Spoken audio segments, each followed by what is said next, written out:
The French electronic music production duo Daft Punk are no more. Rest in peace 1993 until 2021. No, they themselves, Thomas and Guy Manuel, have not passed away. It's the egos that we knew them as, the personas that they portrayed to the world. These robots, as we called them, as we saw them, as they lived and breathed throughout different decades and different passages of times, they were so important to millions of people, quite literally around the world, myself included, and this is a bitter pill to swallow because there's so many times where I felt like I've wanted to talk about them and my passion for a lot of their music more on the channel, but given that I don't talk about a lot of music of an electronic nature, it's hard to do that. But I'm definitely going to find some more time now. If you guys would like to see a top 10, anything like that in the future, let me know in the comments. But for now, before I even talk about this video, I think I need to go give this record a spin. Okay, in all seriousness, I think that can wait just a moment because I wanted to sit here and openly air out some of my thoughts because Daft Punk are a very important duo, a very important musical figure for me. And while it's going to be, I think, hard for a lot of people to accept, I would recommend watching the entire epilogue, the short film. It's about 8 minutes. I'll link it in the description down below. You've probably already seen it, but if you've not, then essentially they just kind of wander out into the desert. One of them self-destructs, and that is the end of that little puzzle. It was almost 30 years. This is a group that almost lived from the entirety of my life. I was born in 91. They were conceived as the duo, at least, Daft Punk in 1993. They were coming up on that anniversary, and a piece of me was thinking this was going to be the year that we got new Daft Punk music, which really does suck because their first 2 albums, between Homework to Discovery, was 4 years, and then Discovery to Human After All, that was another 4 years. But then to that until Random Access Memories, that was 8 years. So I was thinking, okay, 4 and 4, and then 8 and 8, and you do all these equations in your head, and then unfortunately this bombshell got dropped instead. If you'd be willing to take a few minutes to hear out me, this music lover over here that just happened to love Daft Punk, as did many of you, then I would love to talk about that. I'd also like to talk about my personal connections to them, and also the influence and the impact that I feel that they've had, and why I feel that Daft Punk were so original, visionary, pioneers, people that will never even be touched or come close to because they cannot be replicated or emulated. Daft Punk were that duo. They were so incredibly visceral and also robotic, pulled back and cold because you didn't know that much about them, but wasn't it almost better that way? They formed in 1993, and by 95, 96, they were already having hit singles. They were just a smash. They formed in Paris, but they had clearly gone global, and the sound was dominating clubs. It was going beyond the clubs. It was bleeding into people's homes, and everybody was really digging their sound. And the best thing about Daft Punk is that they never exactly remained entirely the same. The vision was always there. They were kind of cold. They were pulled back from the world, like I mentioned. We didn't necessarily ever really see their faces outside of some like paparazzi photos or through speculation of people who had met both Guy and Thomas. It was really fascinating to follow their story, their journey. And by the time that I was introduced to them, around the late 2000s, I was in high school. It was an interesting time. It was through the use of samples in a Kanye West song. And I heard that sample, I heard that it was Daft Punk, and I had seen them kind of parodied in things. Maybe it was The Simpsons or Family Guy, whatever it might have been.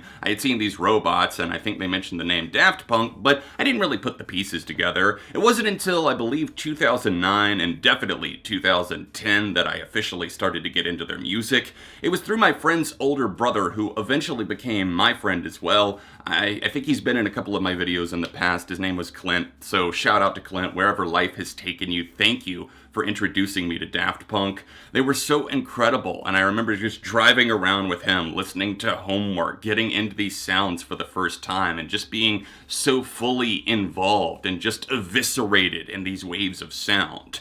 And then Tron Legacy came out. That film, I believe, was 2010. They did the score and the official soundtrack, and that film, say what you will about the actual movie, The music is absolutely fucking breathtaking. I remember the first time that I heard the track Derezed, and I was just kind of in flames. My head and my eyes and everything was craving more. I saw the movie because I worked at a movie theater at the time. I was able to see it free pretty much right away, and it was just an amazing experience that basically got me to go home, buy all of their albums. I bought them on iTunes. I have a very specific memory of doing that.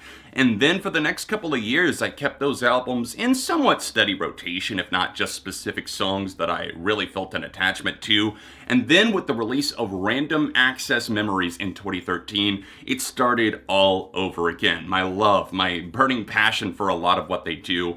And that album went on to be one of my favorites of that decade. There's so much to unpack in this album, and genuinely, when I say this, I'm not trying to stir up controversy with putting my opinions on their albums or anything out there, but I truly think this might be the best thing that they ever did as an entire body of work. From start to finish, there is so much in here. I mean, they find ways to give life back to music, quite literally. I mean, you've got so many songs where they have legendary producers, visionaries coming in and just speaking on a track, and they put music to it, and somehow it fucking works brilliantly. You would think that an album like this, with the runtime that it has, it being about an hour long, that maybe there'd be some bumps on the road or whatever, but quite literally, once you get to the final track, Contact, you're on a different planet at that point. It's not that hard to comprehend for those who fall in love with their music and are able to just turn off the world around you and feel exactly what they're putting out there. I dare say that they were absolute geniuses, and I don't like to throw that word out there because it's so overused, but they were musical geniuses, musical gods, however you want to apply it, even if you weren't a fan of, like, say, electronic or dance or house or whatever it might have been, the genre that they were attempting to put out there to the world. They were always doing it with a set of fresh eyes and fresh minds that weren't necessarily clouded by those around them. They stuck with their own personal vision, and that's why they were perfectionists, and that's why it took us so long to get new albums, new music from them. But the collaborations, the remixes, the albums that they chose to put out in the world, they were always nothing short of gold. Goodbye is such a strange new emotion for me to think about with Daft Punk because it always feels like they're just around the corner, like they're gonna surprise us with something because we know so little about what they're up to. We might hear rumors or see a picture of them in a studio and we don't know if it's new, we don't know if it's old or photoshopped, whatever it might be, but we get antsy thinking about it. But now we only think about that one word, goodbye, 1993 until 2021. That is a very, very strange, consuming thought that's been itching away at me all day since I found out the news. It was definitely devastating and heartbreaking in a way, but also like I know that they have their own best intentions in mind, and that's okay. We've gotten more than enough. They don't owe us anything. They've been around for almost 30 years.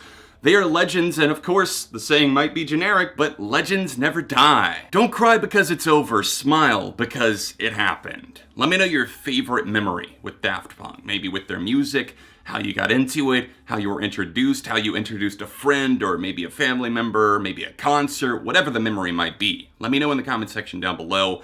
Again, rest in peace, Daft Punk. I can't believe it's over. It is over, and I don't really know how to fully wrap my head around it and deal with it other than just putting this video out to the world. So I hope you enjoyed it for what it was. Thank you so much for watching this video. Maybe consider sharing it out with a friend if you did enjoy it. Leave a like on it, and of course, join me in the comments down below. I'll reply to as many as I can. If you want to see me review Random Access Memories, warning, it was a while ago. I definitely wasn't very good at reviewing music 8 years ago, but you can tap here for another recent video, and I'll be back soon for more on Beyond ARTV.